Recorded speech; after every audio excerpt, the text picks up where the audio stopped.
नमस्कार दोस्तों, कैसे हैं आप? मैं हूं गौरव और ये है ट्रांसफॉर्मेशंस। इस वीडियो में हम बात करेंगे नेचर के बारे में, climatic change, global warming, afforestation और the urgent need of planting new trees in large numbers. अभी रिसेंटली 5 ऑफ जून 2025 को हर साल की तरह वर्ल्ड एनवायरनमेंट डे मनाया गया और बहुत सारी एनजीओज़ ने, बहुत सारी स्टेट गवर्नमेंट्स ने, सेंट्रल गवर्नमेंट ने, राज्य सरकारों ने, केंद्र की सरकारों ने, बहुत सारी एनजीओज़ ने, इवन स्कूल्स ने भी, भले ही वो प्राइवेट स्कूल्स हों या स्टेट गवर्नमेंट बेस्ड स्कूल्स हों, उन्होंने बहुत सारे वृक्षारोपण किया, एफॉरेस्टेशन किया और बहुत सारी सैम्पलिंग्स लगाए और बहुत सारे नए नए पेड़ों को अलग अलग जगह पे लगाया, जो कि बहुत बहुत बहुत अच्छी बात है। पर ये अब किसी एक पर्टिकुलर डे तक सीमित नहीं रहना चाहिए, ये 365 दिन करने का काम है। अगर आप डेटा की बात करें तो लगभग एक पेड़ एक साल में लगभग 20 से 30 किलो कार्बन डाइऑक्साइड एब्जॉर्ब करता है और ऑक्सीजन को एमिट करता है। और अगर आप एक बच्चे के बारे में बात करें, एक बच्चा कितने एक साल में कितनी कार्बन डाइऑक्साइड जो है एमिट करता है, वो है लगभग 60। तो अगर आप इसको डेटा से कैलकुलेट करें या ओवरऑल मैथमेटिकल तरीके से कैलकुलेट करें तो अगर एक इंसान को प्रॉपर तरीके से जीना है तो लगभग लगभग उसके पास ओवरऑल डेटा की बात भी करें तो भी 800-900 से 1000 पेड़ के करीब करीब उसको चाहिए ही चाहिए,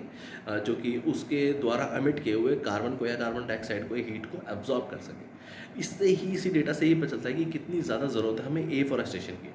ऑल्दो सिर्फ और सिर्फ क्लाइमेट चेंज या ग्लोबल वार्मिंग सिर्फ एफॉरेस्टेशन से ही रुकने वाली चीज़ नहीं है, ये मैं मानता हूँ और प्रूवन भी है साइंटिफिक डेटा से, क्योंकि और भी बहुत सारे इश्यूज़ हैं जैसे कि पॉल्यूशन है, रैपिड इंडस्ट्रियलाइजेशन है, किस तरीके से नई नई इंडस्ट्रीज़ आ रही हैं और जो एफ्लुएंट्स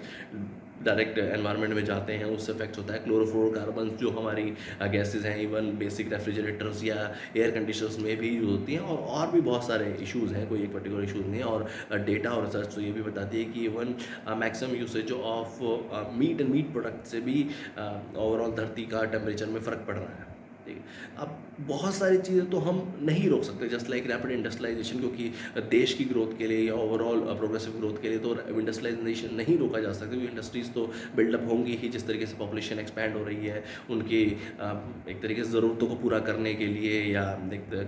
युवाओं को नौकरी देने के लिए, वो सब कुछ वो भी ज़रूरी है। पर हाँ, जो चीज़ हम कर सकते हैं वो है रैपिड एफॉरेस्टेशन। अगर हम रैपिड एफॉरेस्टेशन करें और इसको हम एक रेगुलर प्रोसेस बनाएं कि बहुत सारी एनजीओज़ या स्टेट की सरकारें किस तरीके से मिक्स करके या केंद्र की सरकारें आपस में एक कोलैबोरेशन करके किस तरीके से रोज़ इसी पे फोकस करें कि हमें लाखों की तादाद पे पेड़ हर महीने लगाने ही लगाना है, जो कि एक अच्छा तरीके से आपको